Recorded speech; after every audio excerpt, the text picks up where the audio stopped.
Merci Madame la Présidente. Madame la Présidente, Monsieur le Président de Commission, mes chers collègues, je vais revenir bien sûr sur le SRADET et vous exprimer le point de vue de notre groupe sur ce document qui est un point d'étape important puisque vous aviez fixé vous-même la réduction de la fracture territoriale et le développement durable comme des priorités de votre mandature. Avant ça, si vous me le permettez, je voudrais vous exprimer mon étonnement de ne pas avoir reçu de réponse à un mail que j'ai adressé le 13 novembre dernier aux membres de la Commission et aux services concernant les projets de méthanisation d'une part et le recrutement de développeurs locaux de santé d'autre part. Sur le sujet de la méthanisation, nous avons pu participer à une réunion en présence des porteurs du projet d'Herbauge, réunion fort intéressante d'ailleurs, qui a permis de répondre à une partie de ces questions. Mais en revanche, sur les développeurs locaux de santé, absolument aucune réponse. Je me permets donc de vous renouveler en séance les réponses que j'attends à ce sujet, pour que chacun comprenne de quoi il s'agit. La région a décidé de recruter des développeurs locaux de santé, c'est le terme qui a été choisi, pour assurer le développement de l'offre de soins et la coordination des différents acteurs dans les territoires. Vous nous avez d'ailleurs transmis 2 offres d'emploi qui précisent les périmètres de compétences de ces personnes. La crise du Covid a mis en évidence que le système de santé français souffre de sa suradministration, pour ne pas dire de sa bureaucratisation et donc de son manque d'agilité, si on le compare à celui de nos voisins européens qui ont mieux géré cette crise Covid que nous. Dans ce contexte, est-il bien raisonnable de recruter des fonctionnaires supplémentaires alors que les missions qui leur sont dévolues devraient être couvertes par l'ARS? À force de renforcer le nombre de personnes qui organisent et dirigent, on ne sait plus qui est responsable de quoi. Une des offres d'emploi indiquait une prise de fonction donc de ce responsable local de santé en mars 2020. Je me demandais simplement si le poste avait été pourvu, nous sommes quand même en décembre, et si oui, dans quelles conditions contractuelles et avec quelles lettres de mission et d'objectifs. Je n'ai pas eu de réponse donc à ce jour. J'en fais pas une affaire personnelle, mais ce sont des mauvaises pratiques de mon point de vue, peut-être même de mauvaises manières, qui ne participent pas à la qualité de nos débats en commission. Ceci posé, revenons au SRADET. Nous nous étions déjà exprimés au moment du lancement de l'élaboration du SRADET pour dire notre agacement devant la multiplication d'initiatives conduisant à l'élaboration de rapports très globaux, qui enfoncent souvent des portes ouvertes et qui n'aboutissent à rien de concret, parce que l'on veut contenter tout le monde et souffler dans le sens du vent.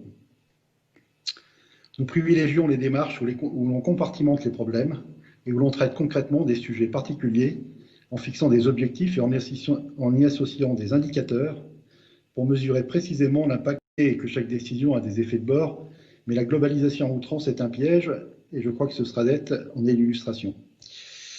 Dans ce rapport, on veut embrasser tous les sujets, montrer qu'on a des solutions à tout, qu'on ne laisse aucun sujet sur la touche et finalement on accouche d'un rapport fourre-tout, pavé de bonnes intentions, matiné de bienveillance. Mais lorsqu'on referme le rapport, impossible d'en ressortir 2 ou 3 grandes décisions politiques qui amélioreraient sensiblement la vie des Ligériens. Je sais bien que l'élaboration de ce SRADET est une obligation de la loi NOTRe et qu'il faut donc que nous nous y soumettions.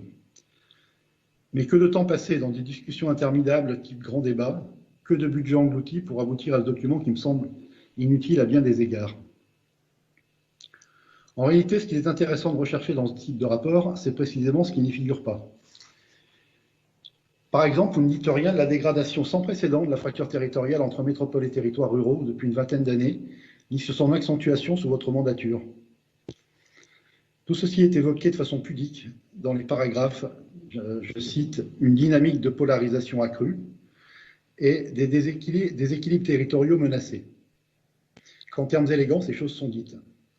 Vous dressez dans ces paragraphes un constat trop nuancé de la fracture territoriale en matière d'infrastructure, de logement, de santé, de transport, d'accès à la culture. Bref, on savait tout ce qui est écrit dans ce constat avant le début de votre mandature.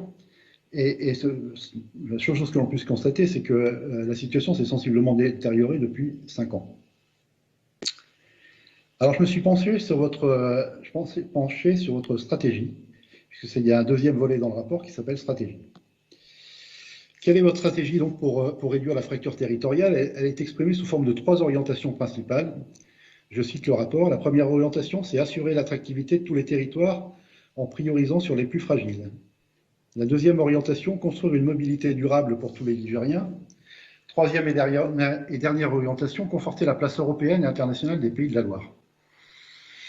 On pourrait sourire de ces orientations si la situation n'était pas désespérée dans beaucoup de territoires ruraux, dans notre région, mais bien sûr partout en France également. Et puis vient le volet 3 du rapport. Vous y déclinez ces orientations sous forme de politique régionale à venir en fixant des objectifs. Les naïfs pourraient s'attendre à y trouver des mesures fortes et concrètes susceptibles d'inverser la tendance. Ils ne seront pas déçus. Je cite toujours le rapport et ses 4 objectifs pour réduire la fracture territoriale. Premier objectif, renforcer les pôles de l'armature régionale. Deuxième objectif, organiser les synergies et partenariats au sein de la réseau des villes régionales. Troisième objectif, assurer la complémentarité entre les pôles urbains et les territoires ruraux environnants. Quatrième objectif, c'est le plus drôle, renforcer les aménités urbaines et l'attractivité des polarités. Super. Je crois que tout est dit. Techno, novlangue, banalité, vœux pieux. Rien ne manque dans ce rapport SRADET. Enfin, le rapport est accompagné d'un fascicule qui est supposé présenter les règles. On adore les règles en France. Les mesures d'accompagnement, enfin, pourrait-on dire, les indicateurs de suivi et d'évaluation. Je me suis dit, je suis moi aussi parfois naïf et j'ai pensé que j'allais enfin trouver dans ce fascicule une liste d'actions concrètes et des métriques d'évaluation de leur efficacité. Je vous en laisse juge en gardant toujours le sujet de la réduction de la fracture territoriale. On a donc vu le constat, c'est le volet 1 du rapport, les orientations, le volet 2, les objectifs, le volet 3. Examinons donc maintenant les règles et indicateurs, le fascicule en question. On commence très fort par une règle qui s'appelle revitalisation des centralités. On poursuit par une deuxième règle, préservation et développement de la nature dans les espaces urbanisés, accompagné d'un indicateur d'évaluation qui, à mon avis, ne mesurera jamais rien. Je vous laisse en juger. L'indicateur d'évaluation est défini comme suit. Orientation favorisant la mise en place de coefficients de biotope, la pleine terre dans les opérations de construction et les continuités vertes au sein des espaces urbanisés. SIC. Je ne sais pas combien a coûté à notre collectivité l'élaboration de cet indicateur, mais on aurait été bien inspiré d'en faire l'économie. Et ce n'est pas fini, on poursuit avec la règle concernant l'adaptation de l'habitat aux besoins de la population. Je vous livre pour vous remonter le moral un de ces indicateurs d'évaluation. Tenez-vous bien, orientation et objectifs qui priorisent le développement dans les polarités ou rééquilibrent le développement au profit des polarités. Je crois qu'on est chez les dingues. Encore une fois, je suis sans doute très naïf, mais je pensais qu'on allait lister dans ce rapport des actions concrètes visant à améliorer l'attractivité des territoires pour y attirer des industries et des services, la remise en service d'infrastructures de transport, du maintien de services publics efficients, du renforcement de la sécurité et de l'offre culturelle, de la réduction de la facture numérique, etc. Pas grand-chose de tout ça, uniquement de la novlangue insipide. C'est un pléonasme volontaire, bien sûr. Il me semble que sur le sujet de la fracture territoriale, la démonstration est faite que ce SRADET est parfaitement inutile et même contre-productif, puisqu'on se donne bonne conscience en ayant l'impression ou en tentant de donner l'impression qu'on fait quelque chose, alors qu'on ne fait rien de véritablement concret. Ou plutôt qu'on laisse la mondialisation et le libre-échange continuer leur travail de sape de nos territoires les plus fragiles, en jetant un voile pudique qu'on a appelé SRADET. Venons-en à la transition écologique, qui est le second sujet du rapport. Je dis second car il n'y en a en effet que 2 qui sont abordés, la fracture territoriale et la transition écologique. Sur le sujet de la transition écologique, la question de la production énergétique est centrale, puisque l'on sait que l'émission de gaz à effet de serre découle du type d'énergie utilisée et de son mode de production. Et là encore, il faut s'intéresser à ce qui ne figure pas dans le rapport. Pas une fois, par exemple, le mot nucléaire n'est prononcé. C'est tout de même étonnant, alors qu'il est parfaitement démontré que le nucléaire offre une capacité de production massive et constante d'énergie décarbonée. Même le président Macron, qui a pris la décision démagogique de fermer Fessenheim, reconnaît à demi-mot qu'il faudrait relancer la production nucléaire pour les mobilités électriques et hydrogène. La région des Pays de la Loire n'est pas une région montagneuse, donc pas de production d'énergie hydroélectrique, pas non plus de centrales nucléaires dans la région. Qui plus est, nous sommes dans la périphérie ouest de l'Europe, en fin de chaîne d'alimentation électrique. Le risque de coupure d'électricité en période de pointe de la demande est fort, même si nous le pallions en achetant de l'électricité à nos voisins européens, électricité souvent produite par des centrales à gaz ou pire à charbon.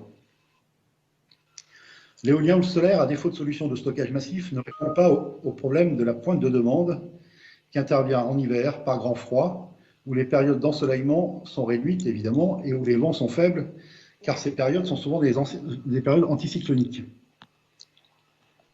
J'aurais aimé une ambition dans ce rapport pour financer par exemple des projets de recherche et de développement de SMR. SMR, c'est les Small and Modular Reactors, ou en français les mini-réacteurs modulaires.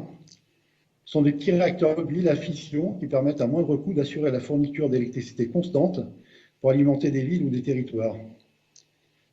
Il y a des projets importants en nombre et innovants technologiquement qui sont à l'étude et bientôt opérationnels aux États-Unis et en Russie notamment, mais aussi en Chine, en Argentine, au Canada, en Corée et même au Japon. La plupart du temps, d'ailleurs, ce sont les régions qui s'emparent de ces projets. Ils font appel, ces projets, aux technologies de génération 4 du nucléaire avec des réactions à neutrons thermiques et à neutrons rapides. Ce sont des réacteurs d'environ 100 MW modulaires, assurant une production au plus près de la consommation. C'est important parce que ça évite les problématiques de transport. Ces technologies sont connues et éprouvées puisqu'elles alimentent par exemple les sous-marins ou porte-avions de propulsion nucléaire. Qui plus est, les SMR faisant appel à des combustibles à neutrons rapides réduisent considérablement le volume de déchets produits.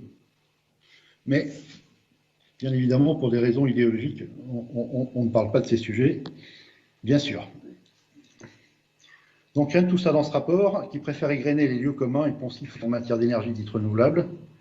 Nous faisons fausse route et le plus inquiétant, c'est que ce type de rapport engage pour de nombreuses années sans que personne n'ait le courage politique à l'avenir de revoir cette stratégie désastreuse.